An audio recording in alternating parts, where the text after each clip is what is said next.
Dalle barricate alla candidatura in Europarlamento con la lista Tsipras, passando per gli arresti negli scontri di strada ai quattro angoli del globo, l'ultimo a Bruxelles appena una settimana fa, durato una manciata di ore. Luca Casarini alza le spalle di fronte alle accuse di alcuni suoi ex compagni della sinistra più radicale che lo accusano di essersi imborghesito.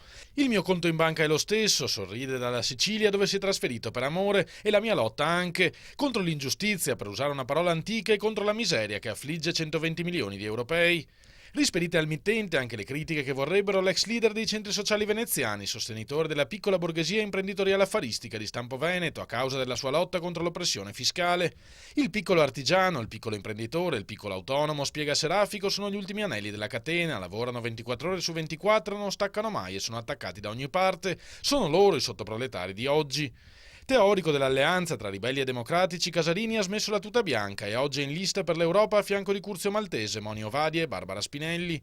C'è bisogno di sinistra, sostiene, quella sinistra che a livello europeo non c'è più nei partiti tradizionali, il cui DNA sta venendo profondamente mutato dalle larghe intese. Renzi ne è un esempio.